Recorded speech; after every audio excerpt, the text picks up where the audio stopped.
আমি চলেছি ভোপাল শহর থেকে ৯০ কিলোমিটার দূরে অবস্থিত আদি মানবের গুহাচিত্র এবং ইতিহাসের পড়া পাতায় ভীমবেটকা। চলুন আজ ঘুরে আমরা দেখব এসে ভীমবেটকা। পৌঁছেছি ভীমবেটকা।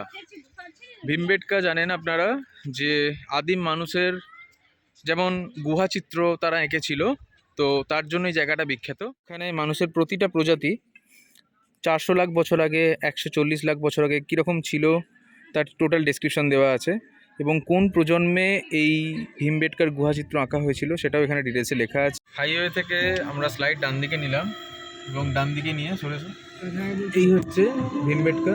তো রাইট সাইডে একটা রেলগেট পড়েছে, এটা ক্রস করেই আমরা যাবো আর মিনিট 5 ভীমবেটকা। আমরা এসে পৌঁছেছি ভীমবেটকা। ভীমবেটকা জানেন আপনারা যে আদিম মানুষের যেমন গুহাচিত্র তারা এঁকেছিল, তো তার জন্য এই জায়গাটা বিখ্যাত। ভীমবেটকা হচ্ছে মধ্যপ্রদেশের রেইজেন ডিস্ট্রিক্টে অবস্থিত। এটা তখনকার প্রায় 1 লক্ষ বছর আগেকার মানুষের গুহাচিত্রের একটা নিদর্শন। আর এটা তখনকার যে পেলোথিলিক এবং মেসোলিথিক যুগের মানুষেরা তখন এঁকেছিল। এটাকে মানুষ বলা ভুল হবে, বিকজ তখন মানুষ হোমোসেপিয়েন্স আসেনি। এটা আদিম মানুষের একটা প্রজন্ম, অনেকগুলো স্টেজ পেরিয়ে তো হোমোসেপিয়েন্স। তো তার আগেকার মানুষের যখন 1 লক্ষ বছর আগে তারা এই গুহাচিত্র এঁকেছিল। যেমন আছে অজন্তা ইলোরার গুহাচিত্র, সেরকম ভীমবেটকা একটা art sculpture for the early stage of humans, তাদের জন্য এই জায়গাটা বিখ্যাত। এবং এটা আবিষ্কার করা হয়েছিল 2003 সালে। এখন এটা ইউনেস্কো ওয়ার্ল্ড হেরিটেজের আন্ডারে আছে। তো চলুন এবার আমার পিছনের ভিউ এনজয় করুন। আমার পিছনেই হচ্ছে ভীমবেটকার রকগুলো আছে। এগুলো অ্যাকচুয়ালি মার্বেল রক, এবং এটা তখনকার দিনে পেলোথিলিক আর মেসোলিথিক যুগের আদিম মানুষেরা এই গুহাচিত্র এঁকেছিল।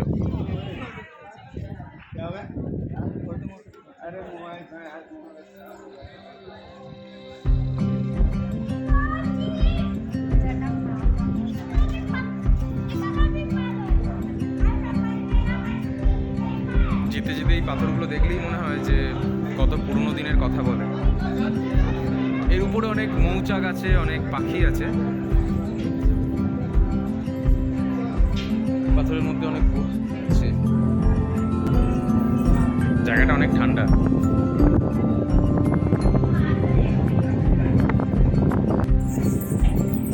একটা ইম্পর্টেন্ট জিনিস লেখা আছে এখানে, যেগুলো দেওয়া আছে এই চিহ্নগুলো হচ্ছে পাথরের গায়ে, এগুলো মানুষের হাতের চিহ্ন। তখনকার দিনে মানুষেরা যখন উঠতো ওই জায়গাগুলো দেখুন, আমি মার্ক করে দেখাবার চেষ্টা করছি জুম করে। এগুলো হচ্ছে তাদের হাতের চিহ্ন, এই জায়গাগুলো। তো এর মধ্যে অনেক ধরনের নিদর্শন আছে যেগুলো সব ক্যামেরায় বা খালি চোখে আইডেন্টিফাই করা যাবে না। যে গুহাচিত্র, সেই গুহাচিত্রটা আমরা দেখাচ্ছি কোথায় আইডেন্টিফাই করা আছে। নিয়ে যাচ্ছি গুহাচিত্রর কাছে। দেখুন তো এই জায়গায় কি দেখতে পাচ্ছেন, কোনো মোষ, হরিণ, পশু প্রাণীর ছাপ কিনা। এই যে পশু পাখির ছাপগুলো আছে, এই দেখুন, এগুলোই হচ্ছে আগেকার দিনের গুহাচিত্র। ওই উপরে আঁকা আছে, দেখুন এই উপরে আছে, এইখানে আছে। ওকে, তো দেখুন এখানে আছে। এই মানুষ যে পশু শিকার করছে তীর দিয়ে, এই ধরনের যে জায়গাগুলো, এগুলো হচ্ছে গুহাচিত্রের ছবি।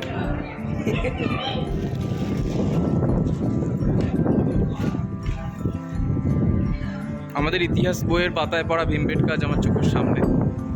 এই এক্সপিরিয়েন্সটা করতে একটা অসাধারণ লাগছে।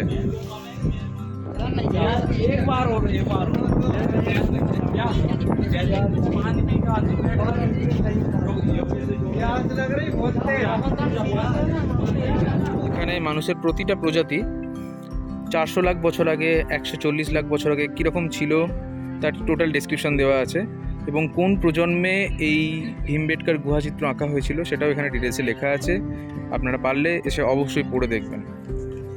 এখানে লেখা আছে যে তখন মানুষ এই ধরনের হরিণ ছিল, কীরকম দেখতে ছিল, পশু শিকার করছে, একসঙ্গে গ্রুপে মানুষ হাঁটছে, এই জিনিসগুলো সব ডিটেলসে দেওয়া আছে। এবং কি দেওয়া আছে, যে এই কালারগুলো কোথায় পেতো, লোকাল যে মিনারেলস, সেই লোকাল মিনারেলস থেকে তারা এই আঁকাগুলো আঁকতো, পাথর ঘষে বা লোকাল মিনারেলস থেকে।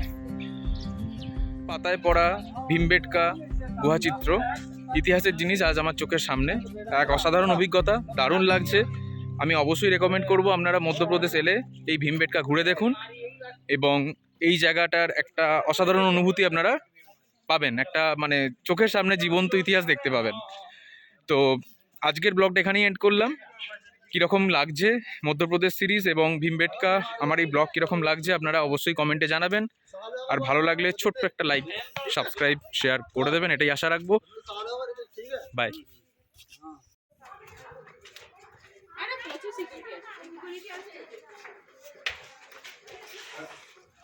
ওয়াও,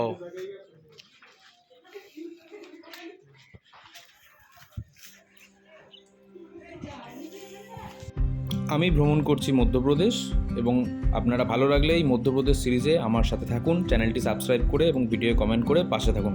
ধন্যবাদ।